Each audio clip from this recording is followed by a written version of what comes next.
కాకపోతే శత్రుచర్ల విజయరామరాజు గారు మంత్రిగా పనిచేశారు. అయితే ఆయన గిరిజనుడు కాదు, రాజు, క్షత్రియ రాజు అన్నది అంటే రికార్డ్స్లో కూడా క్షత్రియ రాజు అని ఉంది. దాని మీద కోర్టులో కూడా అప్రూవ్ అయింది. ఆ విషయం మీద గతంలో ఆయన మంత్రిగా అనుభవించిన మొత్తం బెనిఫిట్స్ అన్నీ కూడా తిరిగి ప్రభుత్వానికి ఇచ్చేయాలనేది కూడా, జీతభత్యాలన్నీ కూడా తిరిగి రాబట్టుకోవాలని కోర్టు ఆదేశించింది.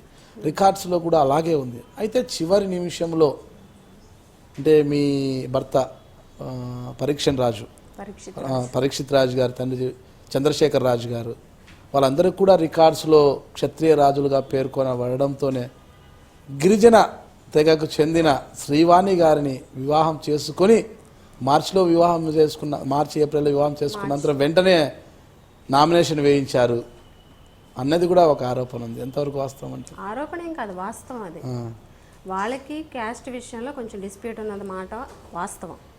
అయితే ఆ టైంకి అది గిరిజన నియోజకవర్గం కాబట్టి ఒక గిరిజన మహిళకి టికెట్ ఇస్తామని చెప్పి మా అధ్యక్షులు జగన్మోహన్ రెడ్డి గారు చెప్పబట్టి వాళ్ళు వివాహం చేసుకోవడం జరిగింది. అంతేకాదు వాళ్ళు గిరిజనులు కాదు అని చెప్పేసి తీర్పులు వచ్చినప్పటికీ కూడా వాళ్ళ తాతల కాడ నుంచి గిరిజన సంస్కృతులు, వాళ్ళ తాతలందరూ కూడా గిరిజనులు కావడం, వాళ్ళ మనసులో కూడా ఒక గిరిజన అమ్మాయినే పెళ్లి చేసుకుందామని ఫస్ట్ నుంచి ఉంది. దానికి ఇది కలిసి రావడం, మ్యాచ్ చూడడం జరిగింది, పెళ్లి చేయడం, మేము ఎలక్షన్కి వెళ్ళడం కూడా అంతా వెంటనే జరగడం. ఓపెన్గా చెప్పండి, వాళ్ళు గిరిజన సంస్కృతిని అవలంబించిన ఇంకోటి ఉన్న క్షత్రియ రాజుల గిరిజనులేనండి, నాకు తెలుసు. మరి కోర్టు ఎందుకు అలా తీర్పిచ్చింది? కోర్టులో అన్నీ కరెక్ట్గా వస్తాయని గ్యారంటీగా మీరు చెప్పగలరా? కోర్టు తీర్పులు వాస్తవాలు అవాస్తవాలు జరిగినవి ఉన్నాయి, అవాస్తవాలు వాస్తవాలుగా చూపించినట్టు ఉన్నాయి కూడా ఉన్నాయి. కొత్తపల్లి గీత అరకు ఎంపీ, ఆవిడ గిరిజనరాలు కాదు అని ప్రతి ఒక్కరికి తెలుసు. కానీ వాళ్ళ తమ్ముడికి బీసీ అని చెప్పి ఇచ్చినటువంటి కలెక్టరు ఆవిడకి ఎస్టీ అని ఎలా ఇచ్చారు? ఆవిడకి ఎస్టీ అని తీర్పు ఎలా వచ్చింది? అంటే అవాస్తవం వాస్తవం చేసినప్పుడు వాస్తవాన్ని అవాస్తవం చేయడంలో ఆశ్చర్యం ఏం లేదు కదా. అలాగే జరిగింది. అయితే ఇంకా దాని మీద ఫైట్ చేస్తున్నారు. ఎప్పుడు కానీ గెలుస్తారని నమ్మకం నాకుంది.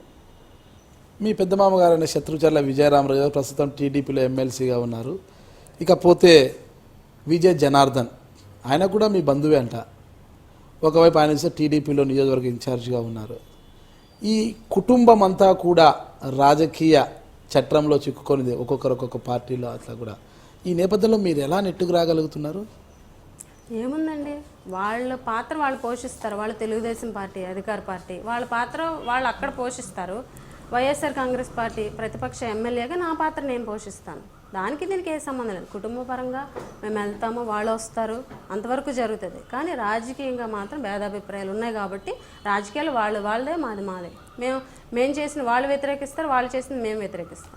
నేను మీ Pushpasreevani Kurupam MLA. IDream media reporter Nagaraju garu నన్ను ఇప్పటివరకు ఇంటర్వ్యూ చేయడం జరిగింది.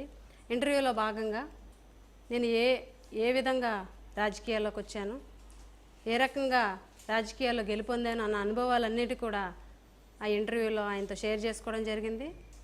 ఈ ఇంటర్వ్యూ ఐడ్రీమ్ మీడియా ద్వారా మీరు అందరూ వీక్షించాలని కోరుకుంటున్నాను.